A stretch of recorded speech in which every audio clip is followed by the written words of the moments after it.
हाँ तो नमस्कार दोस्तों, स्वागत है आप सभी का आपके अपने YouTube चैनल कुछ कहानियाँ कुछ गीत पर। और मैं हूँ महेंद्र भट्टी, आज एक नई कहानी के साथ। दोस्तों, यदि आप लोगों ने इस चैनल को सब्सक्राइब नहीं किया है तो प्लीज़ सब्सक्राइब कर लीजिए और बेल आइकन को भी ज़रूर दबा लें, ताकि इस चैनल पर आने वाली अच्छी अच्छी कहानियाँ और अच्छे अच्छे गीत आप तक सबसे पहले पहुँचें। दोस्तों, महाभारत का युद्ध कौरव और पांडवों के बीच में लड़ा गया था।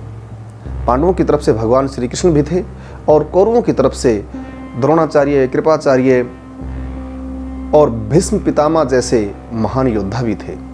परंतु जिन योद्धाओं ने पांडवों का साथ दिया वो धर्म की तरफ से लड़े, और जिन योद्धाओं ने अधर्म का साथ दिया वो कौरवों की तरफ से लड़े।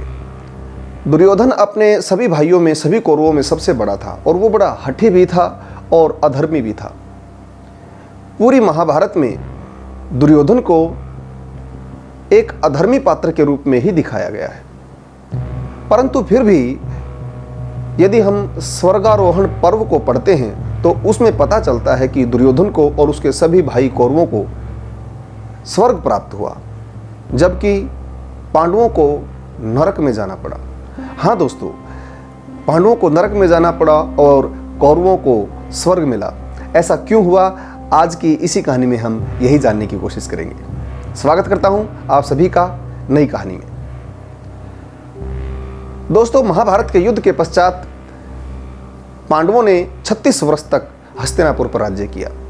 परंतु 36 वर्ष के पश्चात भगवान श्री कृष्ण जो इस धरती पर संपूर्ण अवतार के रूप में आए थे, उनका इस धरती से जाने का समय हो गया और उन्होंने अपनी देह को त्याग दिया और वो अपने वैकुंठ धाम लौट गए। उनके जाने के पश्चात पांडवों का मन भी इस धरती पर नहीं लगा। उन्होंने भी इस धरती से जाने का निश्चय कर लिया। उन्होंने अभिमन्यु के पुत्र परीक्षित को अपना सारा राज्य सौंप दिया और वो सभी स्वर्ग की तरफ निकल पड़े। युधिष्ठिर, भीम, अर्जुन, नकुल, सहदेव और द्रौपदी चलते चलते वो सबसे पहले हिमालय पर भगवान शिव शंकर के पास गए। भगवान शंकर ने उनको स्वर्ग जाने का रास्ता बताया।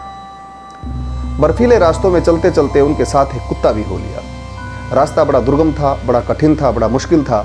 उसकी वजह से सबसे पहले द्रौपदी, फिर सहदेव, फिर नकुल, फिर अर्जुन, फिर भीम एक एक करके गिरते गए। परंतु युधिष्ठिर और वह कुत्ता, वो दोनों के दोनों चलते रहे और चलते चलते वो स्वर्ग के दरवाजे पर पहुंच जाते हैं। जैसे ही वो स्वर्ग के दरवाजे पर पहुंचे तो द्वारपाल ने रोक लिया। उन्होंने युधिष्ठिर से कहा कि आप कुत्ते के साथ स्वर्ग में प्रवेश नहीं कर सकते। युधिष्ठिर को दुख हुआ। उन्होंने द्वारपाल से कहा कि हे द्वारपाल, इस कुत्ते ने पूरे रास्ते तक मेरा साथ निभाया है, यह मेरे साथ चला है। यदि मैं अपने हमसफर को यहाँ छोड़ देता हूँ तो यह उचित नहीं होगा। यदि यह स्वर्ग नहीं जाएगा तो मुझे भी स्वर्ग की लालसा नहीं है, मैं भी स्वर्ग में नहीं जाऊंगा। जब युधिष्ठिर ने यह बात कही तो वह कुत्ता अपने असली रूप में आ गया, क्योंकि वह कुत्ता नहीं था, स्वयं धर्मराज युधिष्ठिर के साथ साथ चल रहे थे। धर्मराज युधिष्ठिर को लेकर स्वर्ग में पहुंचते हैं। परंतु स्वर्ग में जाने के पश्चात युधिष्ठिर के आश्चर्य का ठिकाना नहीं रहा। उन्होंने देखा कि दुर्योधन अपने सभी भाइयों के साथ सोने के सिंहासन पर बड़ी शान के साथ बैठा है, सभी देवताओं के साथ बैठा है। दुर्योधन को वहां देखकर युधिष्ठिर को बड़ा गुस्सा आया और उन्होंने देवताओं से पूछा कि हे देवगणों, यह अधर्मी है, इसने सारा जीवन अधर्म किया है, इसने हमें मारने के लिए अनेक प्रकार की चालें चली, अनेक प्रकार के षड्यंत्र किए, यहां तक कि इसने पांचाली को भी गलत नजर से देखा। उसके पश्चात भी इसको स्वर्ग प्राप्त हुआ, और परंतु मेरे भाई यहां मुझे दिखाई नहीं दे रहे हैं। तो नारद मुनि जी कहने लगे कि हे युधिष्ठिर, कृपया शांत रहें, क्योंकि स्वर्ग में आने के पश्चात तो सभी का क्रोध शांत हो जाता है। नारद मुनि जी की बातें सुनकर युधिष्ठिर शांत तो हो गए, परंतु उन्होंने पूछा कि मुझे कृपया ये बताएं कि इस अधर्मी को स्वर्ग कैसे प्राप्त हुआ। अब नारद मुनि जी ने बताया कि यह एक ऐसा व्यक्ति है जिसने पूरा जीवन अपना लक्ष्य निर्धारित करके रखा। और उस लक्ष्य को प्राप्त करने के लिए इसने निरंतर प्रयास किए, प्रयास पे प्रयास किए। उसमें ये सफल नहीं हुआ, उसमें कोई बात नहीं कि यह अपने प्रयास में, अपने लक्ष्य को प्राप्त करने में सफल नहीं हुआ, परंतु फिर भी यह अपने लक्ष्य की तरफ निरंतर बढ़ा। चाहे इसने अधर्म ही क्यों न किया हो, परंतु यह अपने लक्ष्य से, अपने उद्देश्य से कभी भटका नहीं, और अंत में अपने लक्ष्य को प्राप्त करने के लिए यह तुम्हारे हाथों मारा गया। इसीलिए इसको स्वर्ग प्राप्त हुआ।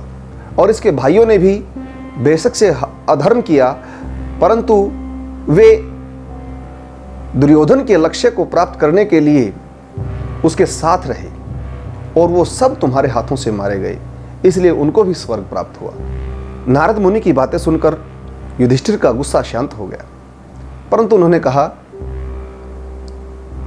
कि हे महामुनि, कृपया ये तो बताइए कि मेरे भाई कहाँ हैं, वो मुझे यहां दिखाई नहीं दे रहे।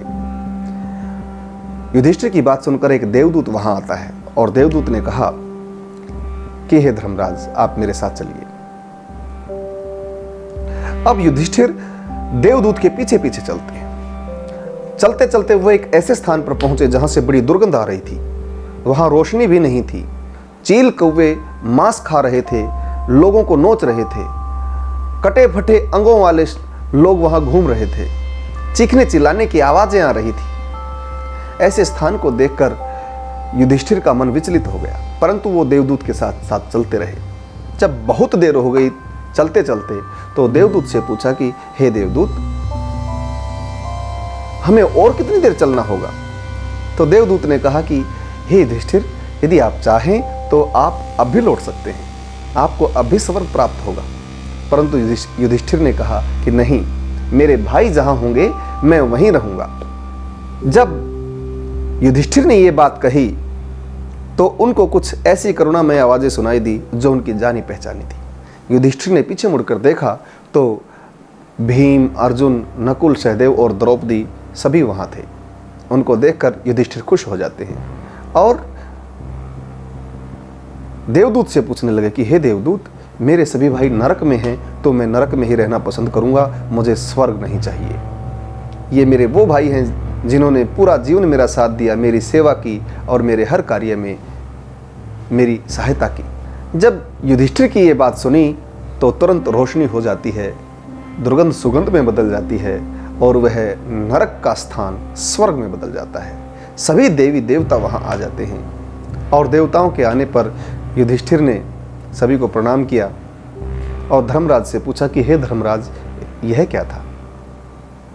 तो धर्मराज ने कहा कि हे युधिष्ठिर, स्वर्ग में आने के पश्चात जब स्वर्ग के दरवाजे पर द्वारपाल ने आपको रोका तो आपने स्वर्ग में आने से मना कर दिया और आपने कुत्ते का साथ दिया। आपकी वो एक परीक्षा थी और यहाँ भी आपने अपने भाइयों के साथ रहने का निश्चय किया। आपका निर्णय एकदम सही था।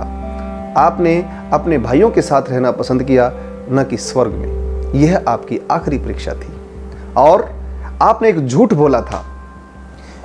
जब महाभारत का युद्ध हुआ तो आपने अश्वत्थामा की मृत्यु का झूठा समाचार फैलाकर एक पाप किया और उस पाप का आपको यह दंड मिला कि आपको कुछ देर नरक में रहना पड़ा। परंतु आप अपने भाइयों के साथ नरक में रहकर अपनी परीक्षा में पास हुए। अब आपको नरक नहीं, आप सबको स्वर्ग मिलेगा और वो सभी मिलकर स्वर्ग में पहुंचे। परंतु वही बात हुई जिस प्रकार युधिष्ठिर को हैरानी हुई थी दुर्योधन को देखकर, ठीक उसी प्रकार उसके भाइयों भीम, अर्जुन और नकुल, सहदेव को भी हुई। उन्होंने पूछा कि हे बड़े भैया, यह अधर्मी यहाँ क्या कर रहा है? इस अधर्मी ने तो हमें मारने के लिए अनेक प्रकार के षड्यंत्र किए, अनेक प्रकार की चालें चली, यहाँ तक कि इसने पांचाली को भी गलत नज़र से देखा। आपने मामा शकुनी के साथ मिलकर इसने कौन सा षड्यंत्र नहीं किया? हमें मारने के लिए इसने कौन सा प्रयास नहीं किया? इसने सारा जीवन अधर्म ही अधर्म किया, उसके पश्चात भी यह बड़ी शान से यहाँ स्वर्ग में कैसे बैठा है?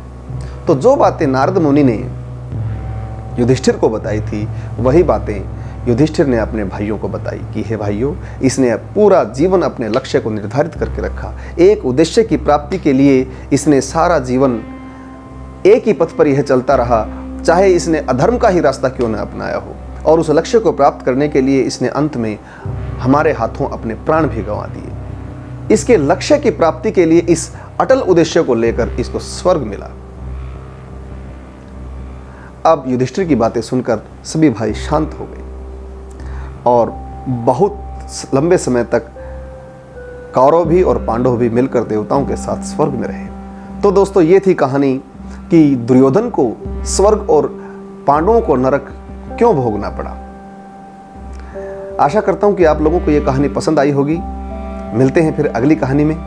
तब तक सभी को नमस्कार।